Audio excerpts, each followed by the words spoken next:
अस्सलाम वालेकुम नाजरीन, आप देख रहे हैं INN चैनल। मैं हूं शेख अहमद अली। इस न्यूज़ बुलेटिन में आइए नज़र डालते हैं दिन भर की बड़ी खबरों पर। रियासत तेलंगाना की तीसरी असेंबली सेशन का हफ्ते के दिन 11 बजे कौमी तराने से आगाज़ हुआ।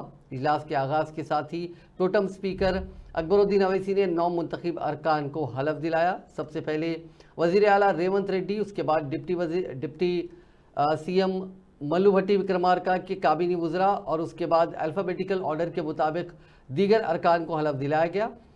आज की इस हलफ बर्दारी तकरीब में जुमला 101 अरकान ने हलफ लिया, जबकि 14 अरकान ने हलफ नहीं लिया। इनमें बीजेपी के 8 अरकान भी शामिल हैं। बीजेपी ने इस तकरीब का बायकॉट किया था।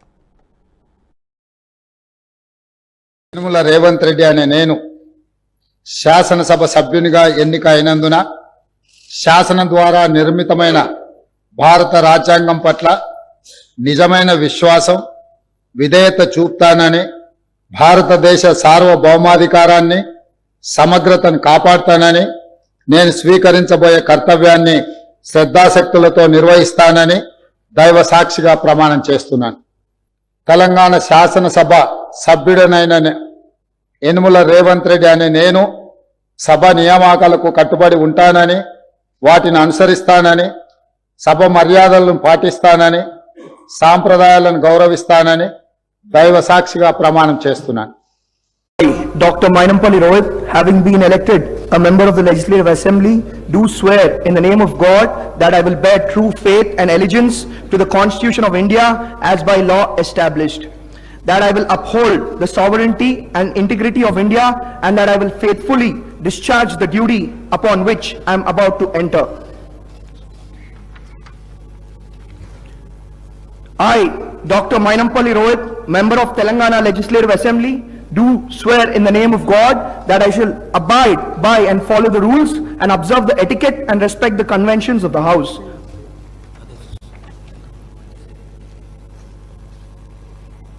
శ్రీ నాయని రాజేందర్ రెడ్డి గారు.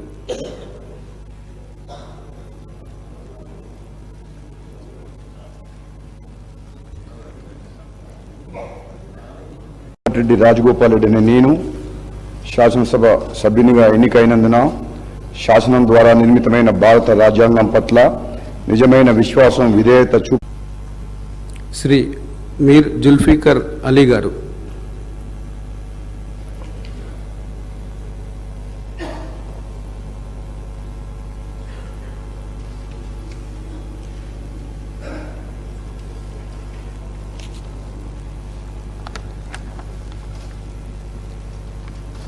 मैं मीर जुल्फ़िकार अली, जिसे क़ानून साज असम्बली का रुकन मुंतखब किया गया है, खुदा के नाम हलफ लेता हूँ कि मैं क़ानून की रूह से राय दस्तूर हिंद का वफ़ादार और फरमाबरदार रहूँगा।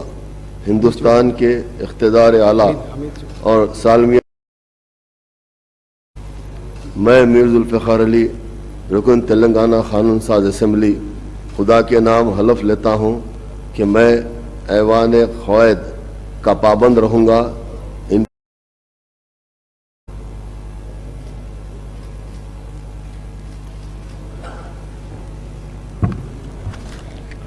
मैं मोहम्मद माजिद हुसैन, जिसे क़ानून साज असम्बली का रुकन मुंतखब किया गया है, अल्लाह के नाम पे हल्फ लेता हूँ कि मैं क़ानून के रोज़ राज दस्तूर हिंद का वफ़ादार और फरमाबरदार रहूँगा। हिंदुस्तान के इक़्तिदार आला और सालिमियत को बरकरार रखूँगा और उस फ़र्ज़ मनसबी की जो मुझे तहफ़ीज़ किया जाने वाला है पूरी ज़ियानतदारी से अंजाम दूँगा। मैं मोहम्मद माजिद हुसैन, रुकन तेलंगाना क़ानून साज असम्बली, अल्लाह के नाम पे हलफ लेता हूँ कि मैं ऐवान क़ायद का पाबंद रहूँगा, इन पर अमल करूँगा और आदाब मजलिस को महलूज़ रखते हुए ऐवान की रिवायत का एहतराम करूँगा।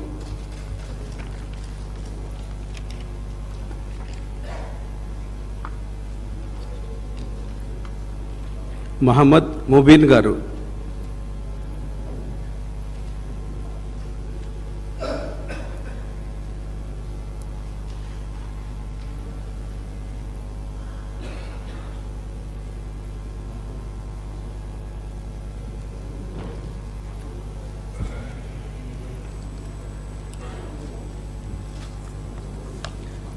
मैं मोहम्मद मुबीन तेलंगाना के गवर्नर डॉक्टर तमिलिसाई सौंदरराजन ने आज सुबह अकबरुद्दीन अवैसी कायदे मजलिस मुकन्नना पार्टी को अबूरी स्पीकर के तौर पर हलफ दिलाया।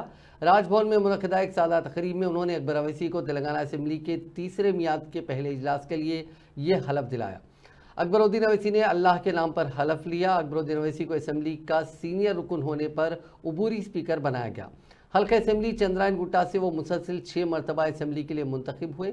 इस तकरीब में वज़ीर आला रेवंत रेड्डी, सुबुकदोश स्पीकर पोचाराम श्रीनिवास रेड्डी, रियासती वुज़रा और दीगर अहम शख्सियात ने शिरकत की। बाद अज़ां अकबर अवैसी असेंबली पहुँचे, जहाँ उन्होंने इस तेलुगु रियासत की तीसरी मियाद के लिए मुंतखब तमाम अरकान को हलफ दिलाया। सबसे पहले वज़ीर आला रेवंत रेड्डी ने हलफ लिया, उनके बाद नायब वज़ीर आला भट्टी विक्रमार्का ने हलफ लिया। असेंबली के पहले इजलास में तकरीबन 101 अरकान ने हलफ लिया। To kindly administer the oath.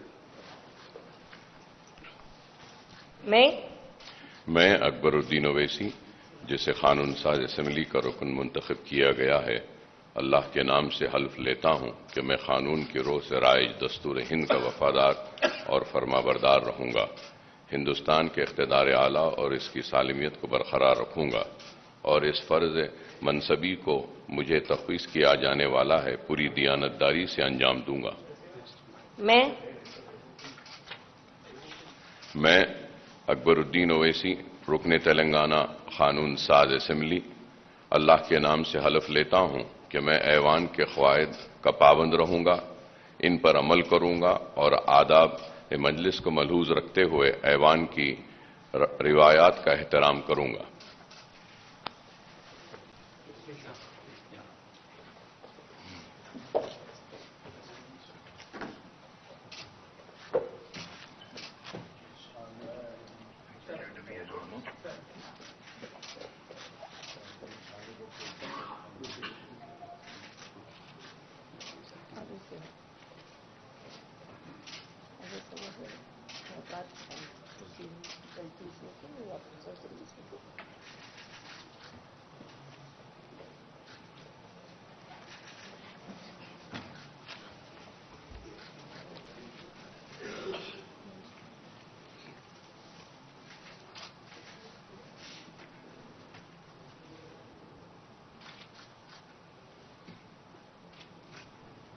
Thank you so much.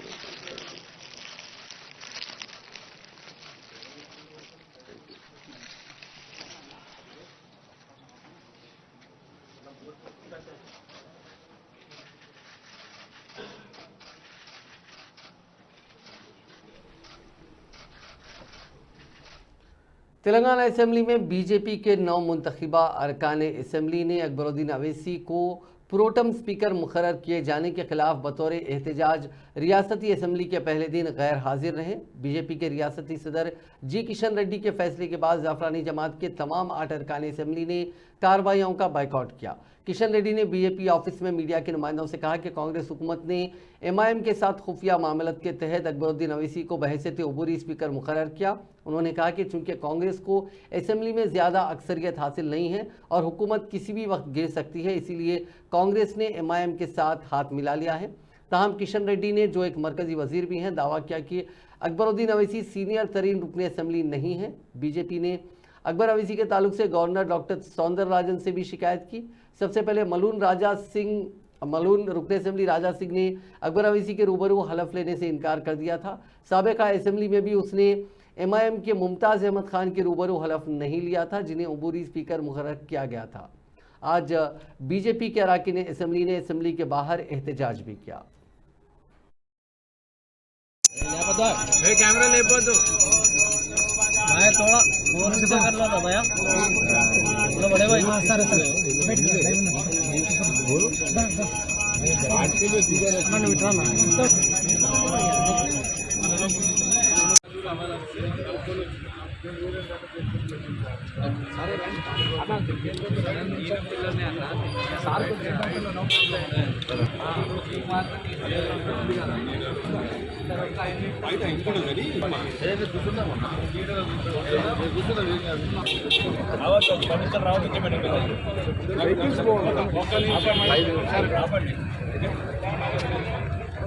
Gate number 2 వద్ద బీజేపీ నుంచి గెలిచిన 8 మంది ఎమ్మెల్యేలు బయట నేపథ్యం కనిపిస్తుంది. ప్రొటెస్ట్ స్పీకర్ నియామకాన్ని వ్యతిరేకిస్తూ బయట మహేష్ చెప్పండి, ప్రధానంగా మీ డిమాండ్ ఏంటి? एमएलए गए हैं, हम इसके लिए हम गवर्नर जी को रिप्रेजेंटेशन दिए हैं और इसके लिए गलत प्रोसीजर पे जा रहे हैं। सत्ता में आने के बाद 3 दिन के अंदर ही क्यों कांग्रेस इतना लालच में आ गई, ये पब्लिक को जवाब देना है। आपके साथी एमएलए राजा सिंह कहीं नजर नहीं कोई नहीं है ऐसे नहीं, साथ में नजर नहीं नहीं है उन्होंने पार्टी ऑफिस में दूसरा काम मीटिंग चल रहा है उन्होंने।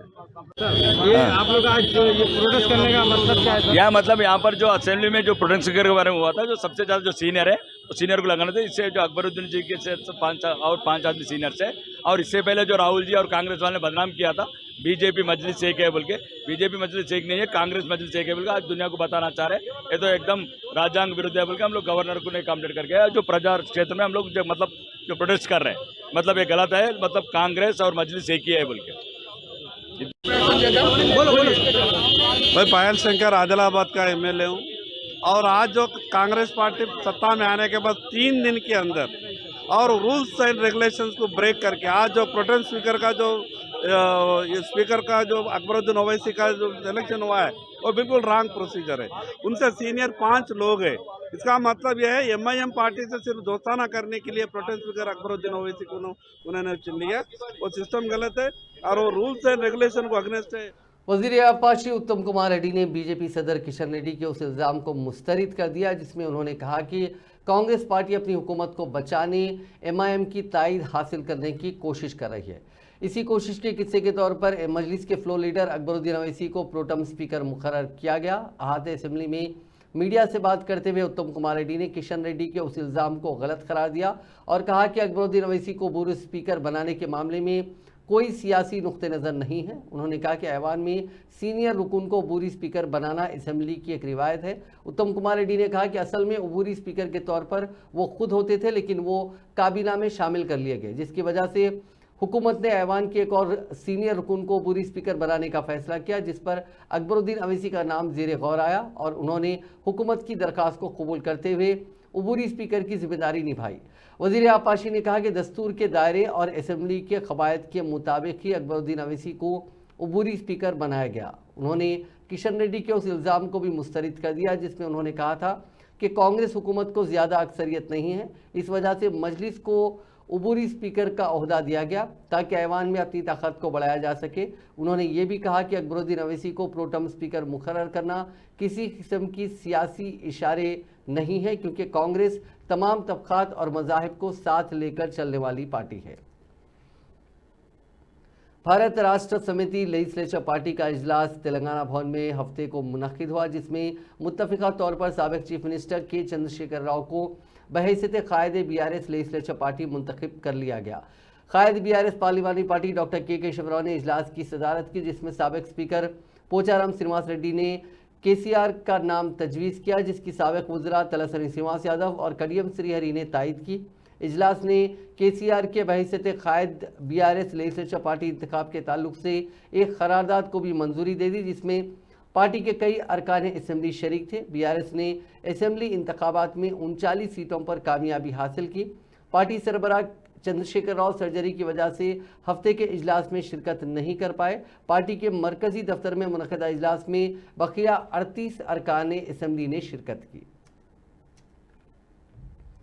साबिक़ वज़ीर फाइनेंस टी हरीश राव ने रियासती हुकूमत से मुतालबा किया कि रैतू बंधु स्कीम के तहत रबी की फसल के लिए किसानों को फी एकड़ 15,000 रुपये की माली मदद फौरी दी जाए। आहत असेंबली में ज़राए इब्लाग के नुमाइंदों से बात करते हुए हरीश राव ने मजीद कहा कि कांग्रेस ने इंतखाबी मुहिम के दौरान 9 दिसंबर को रैतू बंधु के तहत रबी की फसलों के लिए माली इमदाद की दूसरी किस्त जारी करने का वादा किया था लेकिन इस ताल्लुक से रियासती हुकूमत की जानिब से कोई ऐलान सामने नहीं आया। हरीश राव ने कहा कि जब हम इख्तिदार में थे उस वक्त नवंबर के आखिरी हफ्ते या दिसंबर के पहले हफ्ते में ये रकूमात जारी की जाती थी और अब कांग्रेस हुकूमत को ये वजाहत करनी चाहिए कि रकूमात कब जारी होंगी क्योंकि किसान माली इमदाद के लिए बेचैनी से मुंतज़िर हैं। రైతాంగం ముఖ్యంగా రైతాంగం అంతా కూడా ఒకవైపు వర్షం పడతా ఉంటే రాష్ట్ర ప్రభుత్వ నిర్ణయం కోసం ఎదురు చూస్తూ ఉన్నారు। ఎందుకంటే ఆ రోజు ఎన్నికల ప్రచార సందర్భంలో కాంగ్రెస్ పార్టీ మీరు వడ్లు అమ్ముకోవద్దు, మేము అధికారంలోకి వస్తున్నాము, రాగానే 500 రూపాయలు బోనస్ ఇస్తాము, బోనస్ కలిపి మేము వడ్లు కొంటామని చెప్పి ఆ రోజు ఎన్నికల ప్రచారంలో చెప్పారు. ప్రతి క్వింటాల్కు 500 రూపాయలు అదనంగా ఇస్తామని చెప్పి ఎన్నికల ప్రచారంలో చెప్పారు. మరి కళ్ళాల్లో వడ్లన్నీ ఉన్నాయి. రైతులందరూ కళ్ళల్లో వత్తులేసుకొని ఎదురు చూస్తూ ఉన్నారు. ఒకవైపు తుఫాను ప్రభావం వల్ల వర్షం వచ్చి వడ్లు తడుస్తూ ఉన్నాయి అక్కడక్కడ. అందువల్ల నేను రైతుల పక్షాన స్పష్టత ఈ రాష్ట్ర ప్రభుత్వాన్ని కోరుతా ఉన్నా. 500 రూపాయల బోనస్ ఎప్పటి నుంచి ఇస్తారు? Bonus deputy chief minister Telangana Mallu Bhatti Vikramarka को फाइनेंस का कलमदान अलॉट किया गया है, जबकि D Sridhar Babu information technology व इंडस्ट्रीज के नए वजीर होंगे। तेलंगाना में कांग्रेस हुकूमत की तश्कील के 2 दिन बाद चीफ मिनिस्टर रेवंत रेड्डी ने हफ्ते को वुजरा में कलमदान तकसीम किए। चीफ मिनिस्टर अपने पास बल्दी नज़्म नस्क को शहरी तरक्की, नज़्म नस्क के आमा और लॉ एंड ऑर्डर के कलमदान रखेंगे। जो कलमदान दूसरे वुजरा को अलॉट नहीं किए गए वो कलमदान भी चीफ मिनिस्टर के पास ही रहेंगे। Sridhar Babu information technology, electronics and communication, industries and commerce से निपटेंगे। वो वजीर उमूर मुकन्ना के फ़राइज़ भी अंजाम देंगे। Deputy chief minister Mallu Bhatti Vikramarka finance, planning और बरखी के कलमदान भी संभालेंगे। उत्तम कुमार रेड्डी को आबपाशी, सीएडी और सिविल सप्लाईज के कलमदानों की जिम्मेदारियां तफवीज़ की गई हैं, जबकि सी दामोदर राज नरसिम्हा वजीर सेहत, मेडिकल और फैमिली वेलफेयर, साइंस और टेक्नोलॉजी के नए वजीर होंगे। कोमट रेड्डी वेंकट रेड्डी को रोड्स एंड बिल्डिंग, सिनेमेटोग्राफी के कलमदान तफवीज़ किए गए हैं। पुंगलेडी श्रीनिवास रेड्डी वजीर माल, इम्कना और इतलात और ताल्लुकात आमा मुकर्रर किए गए। पूनम प्रभाकर को ट्रांसपोर्ट और बीसी वेलफेयर का वजीर मुकर्रर किया गया। कुंडा सुरेखा माहौलियात और जंगलात और हिंदू औकाफ की नई वजीर होंगी, जबकि सीतका को पंचायत राज और दही तरक्की बशमुल दही, आबी सरबराही, बहबूद खवातीन और अतफाल के कलमदान हवाले किए गए। ज़राअत, मार्केटिंग, इमदाद बाहमी और हैंडलूम्स और टेक्सटाइल्स के कलमदान तुम्बला नागेश्वर राव के सुपुर्द किए गए, जबकि जूपल्ली कृष्णा राव आबकारी और नशाबंदी, सयाहत व सकाफत और आर्कियोलॉजी की वजारत संभालेंगे। चीफ मिनिस्टर के दौरे नई दिल्ली के 1 दिन बाद ये कलमदान हवाले किए गए हैं, जहां उन्होंने इस मामले में पार्टी की मरकजी क़यादत से वसीतर मुशावरत की थी। समझा जाता है कि चीफ मिनिस्टर ने काबीना में तोसी के मसले पर भी बातचीत की। रेवंत रेड्डी और 11 वुजरा ने 7 दिसंबर को हलफ लिया था। काबीना में मजीद 6 वुजरा शामिल किए जा सकते हैं। तेलंगाना की नई कांग्रेस हुकूमत में रियासत के 2 अहम ओहदेदारों चीफ सेक्रेटरी और डीजीपी की तब्दीली की कयास आरायां जोरों पर हैं। अगर हुकूमत उनको तब्दील करती है तो उनकी जगह कौन लेगा, इस पर तजस्सुस देखा जा रहा है। इस तेलुगु रियासत में जिसकी तश्कील 2014 में मुत्तहदा आंध्र प्रदेश की तकसीम के जरिए हुई थी, इसमें तकरीबन 9 साल बाद कांग्रेस हुकूमत की वापसी के साथ ही जल्द ही बड़े पैमाने पर आईएएस और आईपीएस ओहदेदारों के तबादलों की इत्तला सामने आ रही है। रेवंत रेड्डी के वजीर आला के तौर पर हलफ लेने के साथ उनके प्रिंसिपल सेक्रेटरी के तौर पर सीनियर आईएएस शेषाद्री को मुकर्रर किया गया। मौजूदा तौर पर रियासत को चलाने में अहम किरदार अदा करने वाले 2 अहम ओहदेदारों चीफ सेक्रेटरी और डीजीपी के ओहदों के ख्वाहिशमंद ओहदेदारों की जानिब से इस ओहदे को हासिल करने के लिए बड़े पैमाने पर लॉबिंग की इत्तलात सामने आई हैं। रेवंत रेड्डी हुकूमत ने पेशरफ वीआरएस हुकूमत के दौर में तकर्रुर करदा 7 मुख्तलिफ हुकूमत के खुसूसी मुशीरान के तकर्रुर को मनसूख कर दिया। इस सिलसिले में चीफ सेक्रेटरी शांति कुमारी ने 7 मुशीरान की मनसूखी के अहकाम जारी कर दिए, जिन्होंने हुकूमत तब्दील होने के बावजूद अपने ओहदों से इस्तीफ़ा पेश नहीं किया था। बताया गया कि केसीआर हुकूमत ने मुख्तलिफ महकमों के लिए उन मुशीरान का तकर्रुर किया था, जिनमें राजीव शर्मा को हुकूमत के मुशीर आला, साबिक डीजी अनुराग शर्मा को police law and order criminal control का मुशीर बनाया गया था, ए के खान को महकमे अक़लियती बहबूद का मुशीर, जीआर रेड्डी को महकमे फॉरेस्ट का मुशीर, सोमेश कुमार को चीफ मिनिस्टर के खुसूसी मुशीर और साबिक रुकन असम्बली सीएच रमेश बाबू को महकमे ज़राअत का खुसूसी मुशीर बनाया गया था। जबकि बीआरएस दौरे हुकूमत में तकर्रुर करदा 2 मुशीरान केवी रमनाचारी और डी प्रभाकर राव ने बीआरएस के इक़्तिदार में न आने पर चंद दिन कबल ही अपने इस्तीफ़े पेश कर दिए थे। चीफ मिनिस्टर तेलंगाना ए रेवंत रेड्डी ने हफ्ते को कांग्रेस की 6 जमानतों के मिनजुमला 2 पर अमल आवरी का आगाज़ किया। हाल ही में मुनक़िदा असेंबली इंतखाबात में कांग्रेस ने अवाम से 6 जमानतों की तकमील का वादा किया था। चीफ मिनिस्टर ने Telangana state road transport corporation की बसों में खवातीन के लिए मुफ्त सफ़र की स्कीम के अलावा राजीव आरोग्यश्री स्कीम के तहत 10 लाख रुपए तक इलाज की मुफ्त सहूलत का आगाज़ किया। मौजूदा तौर पर इस स्कीम के तहत 5 लाख रुपए तक इलाज की सहूलत हासिल है। खातून मुजरा सीतक्का और कुंडा सुरेखा ने अहाते असेंबली में पूरी काबीना और कांग्रेस अरकान असेंबली की मौजूदगी में बस को झंडी दिखाई। चीफ सेक्रेटरी शांति कुमारी और बॉक्सिंग चैंपियन निखत जरीन भी इस मौके पर मौजूद थी।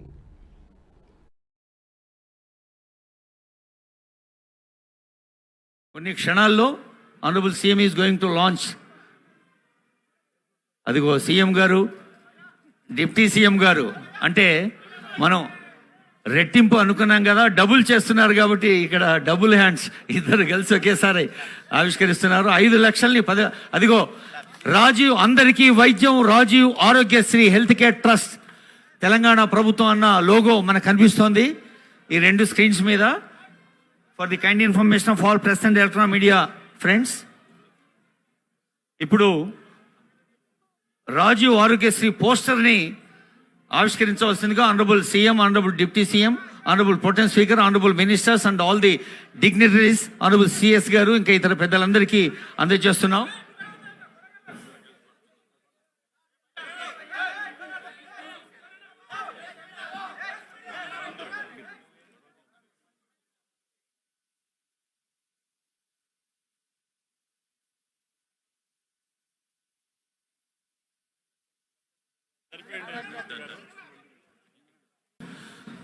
On behalf of Government of Telangana, we would like to thank Honorable CM Garu, Deputy CM Garu, Speaker Garu, Honorable Ministers and all the public representatives, Honorable MLCs, MLAs and senior officers, CS Garu, DGP Garu, Principal Secretaries Riji Garu, Vani Prasad Garu, RTC MD Sajanar Garu, Arogyasri CEO Vishalakshi Garu, ఇంకా ఇటు RTC అటు health and Aarogyasri అధికార బృందానికి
చేతులు పెడుతున్నావు నువ్వు చేతులు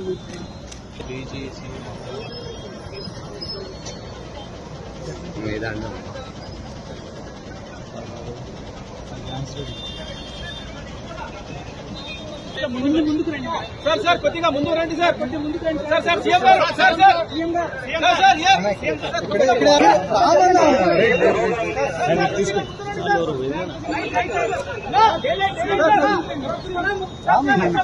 media వాళ్ళు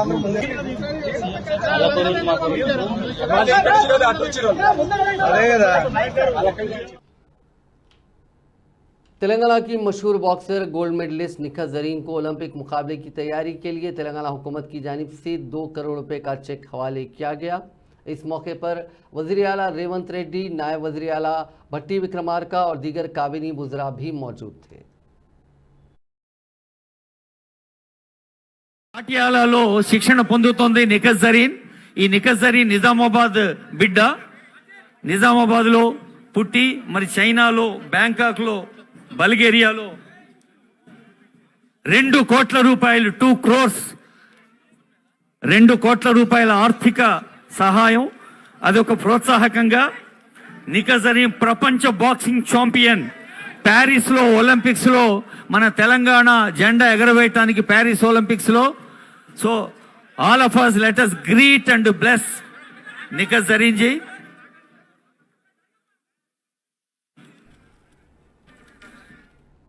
कांग्रेस की साबिक सदर सोनिया गांधी की सालगिरह की तकरीब तेलंगाना कांग्रेस के हेडक्वार्टर्स गांधी भवन में शानदार पैमाने पर मुनक़िद की गई।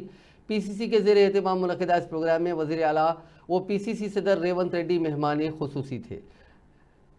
नायब वज़ीर आला भट्टी विक्रमार्का, वुज़रा, पार्टी कायदीन और कारकुनों ने भी इस तकरीब में शिरकत की। सोनिया गांधी की 78वीं सालगिरह के मौके पर पीसीसी के साबिक सदर हनुमंत राव ने वज़ीर आला के साथ 78 किलो वजनी केक काटा। उन्होंने इस मौके पर कहा कि हमें खुशी है कि 8 में से 2 जमानतें सोनिया गांधी की सालगिरह के दिन से शुरू करने का फैसला किया गया। तकरीब से खिताब करते हुए वज़ीर आला रेवंत रेड्डी ने कहा कि सोनिया गांधी की सालगिरह तेलंगाना के अवाम के लिए त्योहार का दिन है।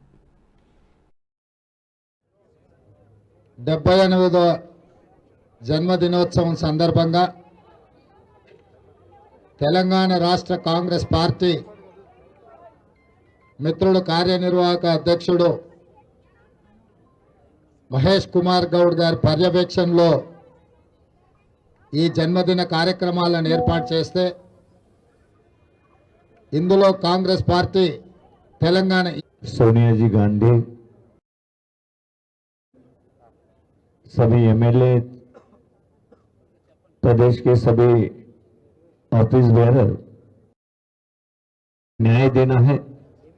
वो तेलंगाना इसलिए बनाया था, लेकिन 10 साल जिस तरीके से अलग दिशा में ले जाने की कोशिश तेलंगाना की हुई, लेकिन आज इस जन्मदिन पर जो हमारे सभी पूरे तेलंगाना वासियों के लिए, हमारे कांग्रेस जनों के लिए जिस तरीके से खुशियां आज आई हुई है कि नई गवर्नमेंट आई है, रेवंत रेड्डी जी उप मुख्यमंत्री और भट्टी जी मुख्यमंत्री और भट्टी जी उप मुख्यमंत्री, और पूरा एक जिस तरीके से मंत्रिमंडल गठित हुआ है, मैं समझता हूं कि सोनिया जी ने जो सोचा था कि इस जनता के लिए हमें आज 9 दिसंबर तेलंगाना स्टेट का प्रदाता आयरन लेडी श्रीमती सोनिया गांधी जी का 78th birthday celebration Gandhi Bhavan में आयोजन किया गया। माननीय मुख्यमंत्री श्री रेवंत रेड्डी जी, डिप्टी मुख्यमंत्री भट्टी जी के साथ हमारे एएस इंचार्ज माणिकराव ठाकरे, मंत्रियां, एमएलएस, एमपीस पूरे मिल के बड़े पैमाने पे ऑर्गेनाइज किया गया है। और तेलंगाना हासिल होने के बाद 9.5 साल के बाद तेलंगाना के जनता आज कांग्रेस पार्टी को हुकूमत दी, तो तेलंगाना देने वाले सोनिया गांधी जी का जन्मदिन अवसर पर तेलंगाना के नए मुख्यमंत्री, नए डिप्टी मुख्यमंत्री और सारे मंत्री मिलकर बड़े पैमाने पे सोनिया जी का जन्मदिन का सेलिब्रेशन की गई है। और तेलंगाना सरकार तो तेलंगाना का माता श्रीमती सोनिया गांधी जी का 78th बर्थडे सेलिब्रेशन हम यहाँ शुरू किया है। तेलंगाना बनाने में और तेलंगाना में भी 10 साल की सरकार आने में जो सोनिया जी ने 6 गारंटी प्रकटन किया था, उद्घाटन आज एक गारंटी जो तेलंगाना के बहनों, माता, बेटियों के लिए जो फ्री बस सर्विस हमने ऐलान किया, वो पहला ही दिन, सेकंड डे ही गौरव मुख्यमंत्री रेवंत रेड्डी जी के हाथों से ये उद्घाटन शुरू हो रहा है। फ्री बस सर्विस सारे महिलाओं के लिए तेलंगाना में कहीं पर भी जाने के लिए, ये जो अच्छा कार्यक्रम है, ये सारी तेलंगाना महिला के लिए सोनिया जी की जन्मदिन अवसर पर एक तोहफा है। सभी भाई बीआरएस सरबराह चंद्रशेखर राव तेजी के साथ रुबे सेहत हो रहे हैं। वाज़ेह है कि 2 रोज़ कबल अपने मकान के गुसल खाने में पाँव फिसल जाने के नतीजे में गिरकर जख्मी हो गए थे। उन्हें इलाज के लिए हैदराबाद के सोमाजीगुड़ा में वाक़ यशोदा हॉस्पिटल में मुंतकिल किया गया था, जहां डॉक्टर्स ने उनके कूल्हे की तब्दीली का कामयाब ऑपरेशन किया। ऑपरेशन के बाद आज डॉक्टर्स ने स्टैंड के जरिए उन्हें चलने की प्रैक्टिस करवाई। वो इस वक्त माहिर डॉक्टर्स की निगरानी में हैं और उन्हें मुकम्मल सेहतयाब होने के लिए 6 से 8 हफ्तों का वक्त लग सकता है।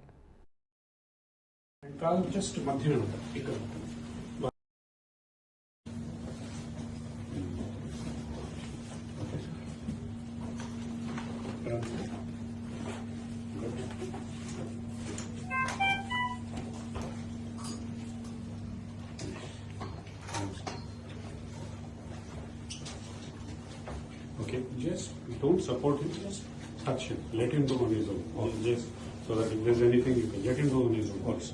Don't touch him, but just be careful. Yes, sir. Yes, sir. Yes, sir.